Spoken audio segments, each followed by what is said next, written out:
Hello, everyone, and welcome to another ADRA Insider podcast. So glad that you've joined us today. In fact, this is the launch of a series of Insider podcasts that we will be producing for our Week of ADRA Emphasis. And so we hope that you will follow up every night this week. We'll have another podcast for you to learn more about what ADRA is doing around the world to help people in need. If you are just brand new to the podcast and you're wondering what or who is ADRA, ADRA is the Adventist Development and Relief Agency and is the humanitarian arm of the Seventh-Day Adventist Church. That makes it very appropriate for us to have the guest that we have with us today.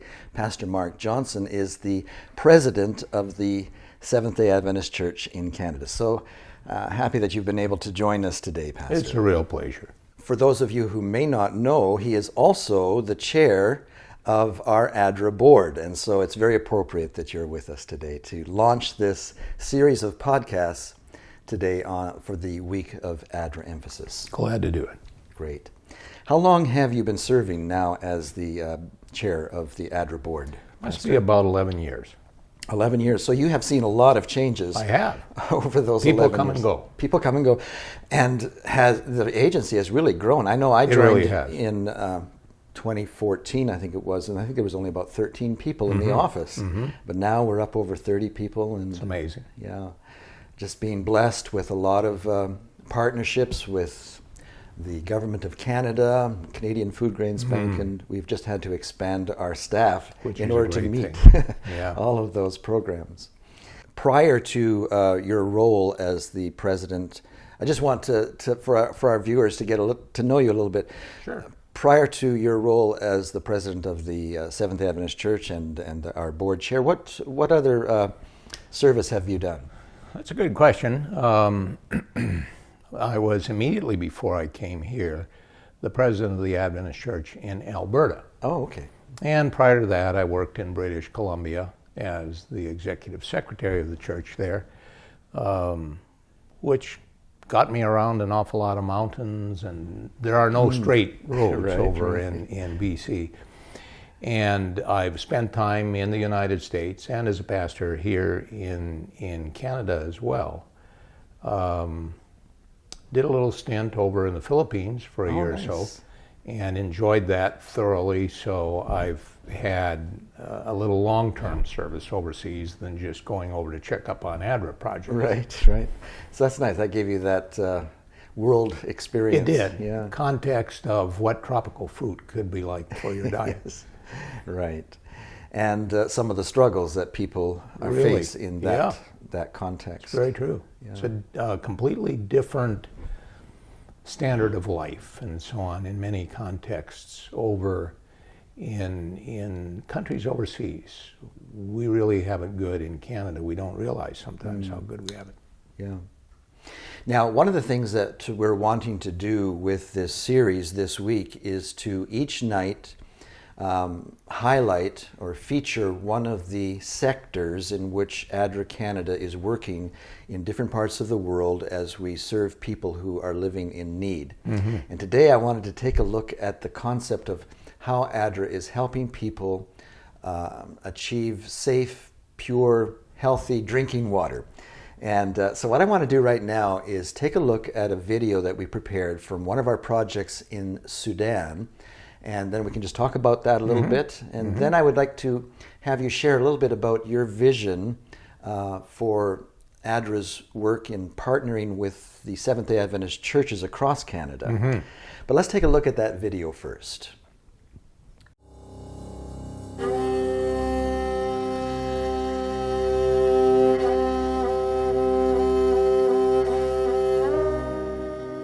The Blue Nile State in the country of Sudan is in crisis.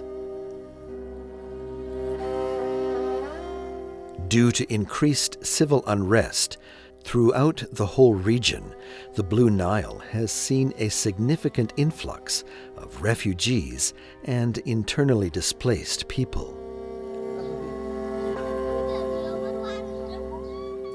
Already struggling from drought conditions due to climate change, the rapid increase in population is putting extreme pressure on limited resources, especially food and water.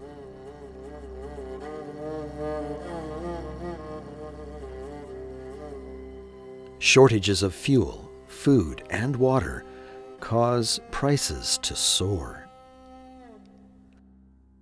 While hospitality is built right into the culture, water shortages can cause stress between host communities and the displaced who have come to live with them.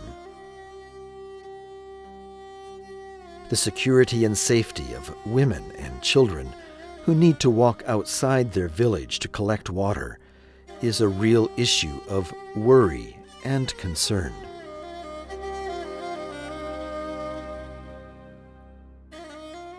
ADRA Canada is extending a hand to villages throughout the Blue Nile by providing better and more secure access to water and other hygienic services, including latrines and other facilities.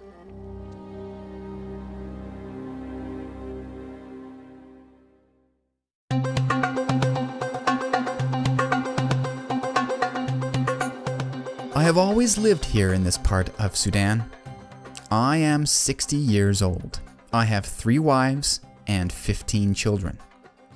I support my family through the same activities as my ancestors: herding livestock and farming.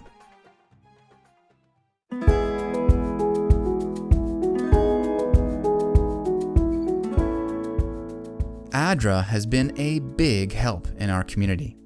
They have built many large water tanks which then supply water to various points throughout the village. Because of this, our women and children no longer need to leave the safety of the village to collect water. Instead of walking long distances every day, they now only need to walk a few steps.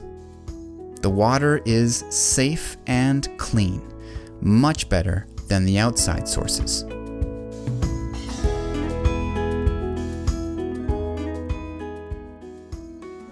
Hi, my name is RASHA. My husband is a farmer. I used to have to walk very far to collect water. It was difficult and dangerous for women. In years when we did not get a lot of rain, we had to walk even further. ADRA has made a big difference in our lives by building water stations throughout the whole region. Now getting water is safe and convenient. I want to thank ADRA for their support. I pray that you will continue to help us with your great generosity. Before ADRA came to help us, our primary source of water was the reservoirs that we dug outside our village. But this year, we have had a real shortage of rain. The pits have not filled up like they usually do, and we expect that they will run dry long before the rainy season returns. ADRA has built many water tanks throughout our region, and not just for villages, but also for schools and the hospital. On behalf of my people, I wish to send a big thanks to Canada for the help they have given us.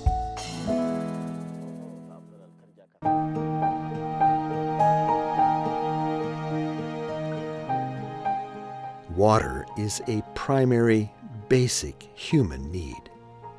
No one should ever have to suffer because of a lack of water. By providing sources of clean, safe water, ADRA is saving lives. Thank you for your support of the ministry of ADRA.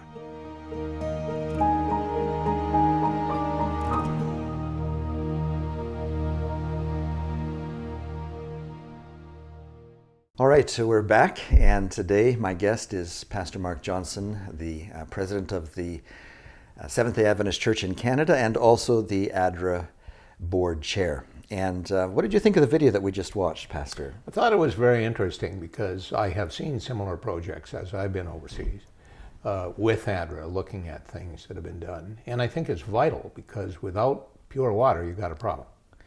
Absolutely. You know, the title of this video is Safe Water. And I like to point out, I think as the video did, that it's safe not only for drinking, but it's also safe in collecting because it's right there in the village itself. It's only a few steps away, which makes it convenient, but it's also much safer because you're not having to walk 2 or 3 kilometers down a path that a woman especially could be endangered in collecting the water every day. And, I used to live a couple blocks from a supermarket. And one day I decided to carry my 5-gallon jug home from the supermarket just to see what it was like. And I encourage everyone to try that. And then think about those people that have to walk maybe 5-10 kilometers every day. That's shocking. Just to get water. Yeah. And you can imagine how freeing it is to be able to have a convenient source of water. All of a sudden you have maybe 5 hours extra a day to pursue income generating activities for your family. And so it's wonderful. Now you mentioned, Pastor, that you had visited some of the other ADRA projects. Tell us about your trips that you've been on. What's interesting is that I had the opportunity to return to the Philippines after many years being away and see some of the gardens that were growing around people's homes. Most of those, I think, were like organically driven and so on, which is more probably sustainable and better for you. Right. So it was fascinating to me to see how well that was progressing. We talked, with people who were farming in the ocean. They were looking at seaweed. Wow. And I never really thought of farming seaweed because, of course, I walked along beaches and tried to kick the stuff out of the way periodically. But that was very meaningful. And having been in refugee camps and things of that nature, either in Africa or in Lebanon and with the Syrian migration, that has been something that is very eye-opening to see how people who are moving temporarily, because when I talk with people frequently who are fleeing from something, they also at the same time frequently are talking about going back home. And I get that because when we are disrupted, there's just a sense of disruption that gets in all parts of life. You have to learn new ways of doing things based on where you land and all that kind of stuff. And some of the people who've moved around a bit are maybe not as agile in being able to make those adjustments as other individuals who would be like children, maybe, who are doing that, although it's very disruptive to children as well, I've discovered. I've found it very interesting to be able to see the work of ADRA, and I'm overwhelmed by the good that's being done by ADRA on a very usable, this is not abstract, this is news you can use kind of stuff, and I'm happy for that. I visit a lot of churches on behalf of ADRA, and then we often have a question and answer period after church, in the afternoon. One of the questions I get is, why are we helping people over in Africa when we have such great need here in Canada? Now, how would you answer that question, Pastor? Well, I think I would go back to a book that I've been reading through recently, which was written by Will Durant, the historian, part of a big set. But I've been looking at the way that various faith traditions have been interested in taking care of the individual who is in a vulnerable position, whether that happens to be health, whether that happens to be the issue of where can they shelter, so that they're not under a bridge someplace. And so I think that the church, the synagogue, the mosque has over time, since their inception, recognized that there really is a need for us to understand the larger picture of humanity. We're not just the people who are confined by the borders of our own country.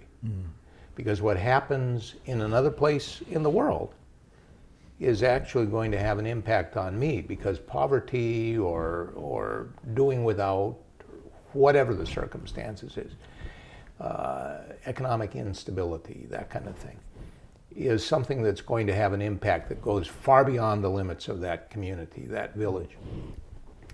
So as an individual who has a faith basis, whatever that faith is, it is a thing that is inherently charged with the question, which in sacred scripture was the first question ever posed: am I my brother's keeper? And it's not specifically answered in a yes-no sort of a situation in the book of Genesis. But the implication is, yes, I am.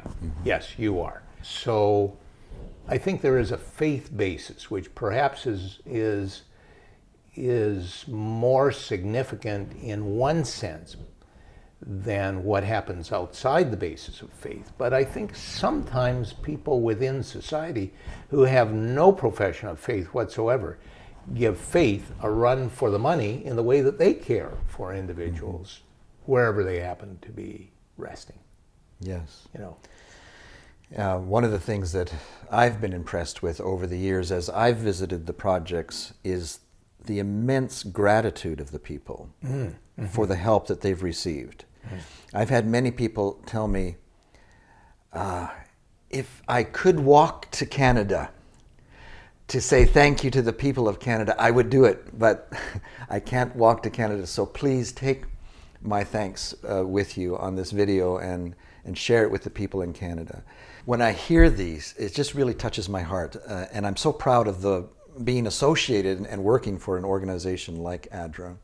I believe God is calling us to meet the needs not only of the people in our own community, but those as far as we can reach. You know, maybe 100 years ago we wouldn't have been able to do this kind of service, but today with the transportation methods that we have and the communication methods, we're talking to our partner offices a lot just over Zoom these days, and we wouldn't have been able to do that. I remember when I first started working for ADRA, it was fax machines. If you wanted to get a message over to Cambodia, you had to send a fax. Since you're here today, I'd like to take this opportunity to catch your vision, have you share your vision for how you would like to see ADRA Canada now partner with the churches across Canada. I know that there's kind of been a change happening there at the Union as to how we are going to go forward from here. Tell us a little bit about your vision. It's a very interesting question, Frank, and it kind of has its genesis, about 10, 12 years ago. When I was a conference president, there were some ways that we were trying to come at how do we do domestic service within Canada, and there certainly are an awful lot of different options. But I think that one of the key things was we asked ourselves the question, how can we use a platform that has actually proven itself in major projects overseas, and how can we help this to demonstrate what both the church and ADRA has to offer to our communities across Canada. I had a very interesting moment of truth one day. I tried to grow a few vegetables in some rather tough-looking soil next to my house, and there was a young woman who was out walking her dog, and she stopped by and asked me a couple of questions. This young woman posed an observation to me, which I had never really given much thought to before, and she said that she'd been by a couple of church properties, and she noticed that here's a building with a huge lawn that has to be mowed, and yet nothing else was evidently happening there. Usually there's not a lot of gardening going on church things, but she wondered whether or not there was something that could be done that would partner with congregations and those who needed to have some food resilience within Canada. And I thought about that, and I said to myself, that's a reasonable observation. Now, I can't do anything about many of the congregations that are out there that are not affiliated with the Adventist faith, but I do have something to say with what we do.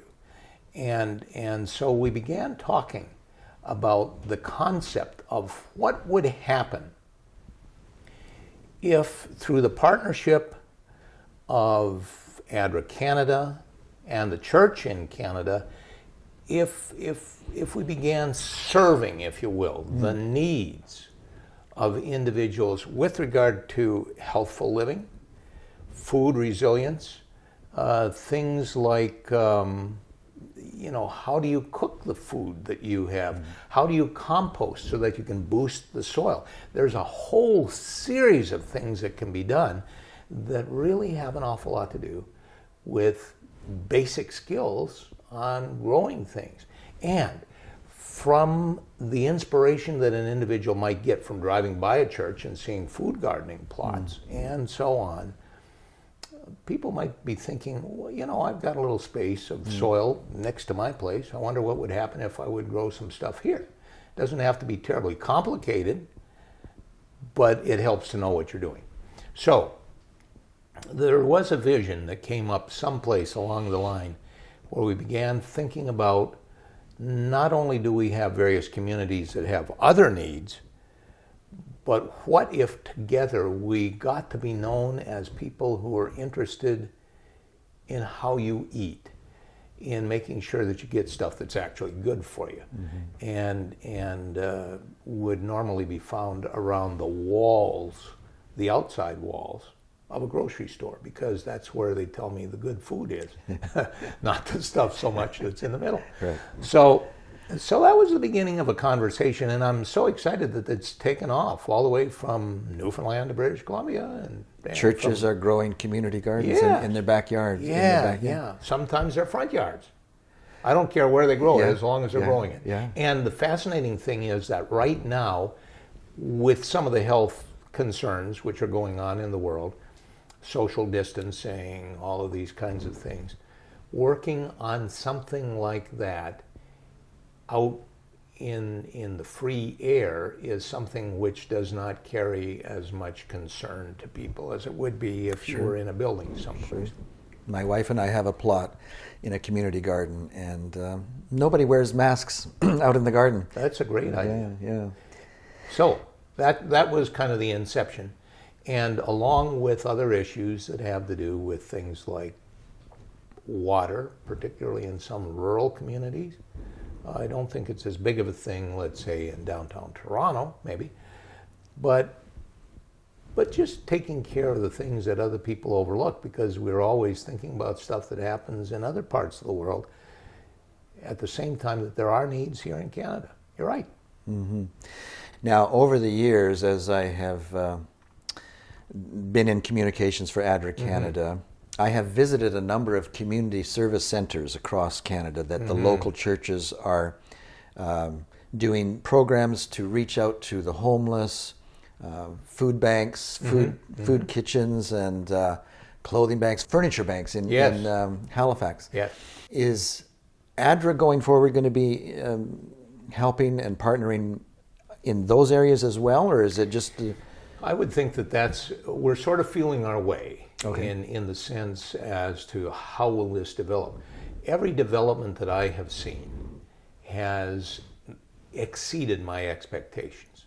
I mean, I'm excited about these community gardens. I'm excited about what we're doing in other areas.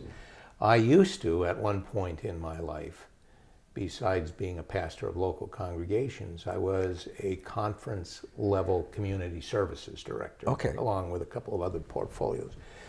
So I understand the great good that can be done by what essentially looks many times like a mom and pop sort of an operation, that's dealing with things in a small community or a large community. So we need to be thinking about that kind of stuff. We're at an era where an awful lot of people are thinking about thrifting and things of that nature. If Adventists were a part through ADRA or through the church of that kind of part of the community, think about the continuing ripples which that has. There's an awful lot of good that can be done with people who are trying to practice frugality, people who are trying to live in a very inflationary time. I mean, I'm looking at the stats. It's kind of tough for Oh, it some. is. and all of that kind of stuff. We can do great good to help people as whenever you go through an economic upheaval or change, it's kind of like shooting rapids. It's rough for a while. And as people are trying to figure out what the new outlook is going to be, if somebody can be there to help give them a helping hand through that, I'm all for that. Pastor, next Sabbath, churches across Canada will be collecting an offering for Ministries of Compassion. Do I have that right? Yes. Okay, so tell us a little bit about that offering and how that will be used across Canada. Good question. So Ministries of Compassion is a very interesting thing that came into being, a dozen years ago, maybe 10.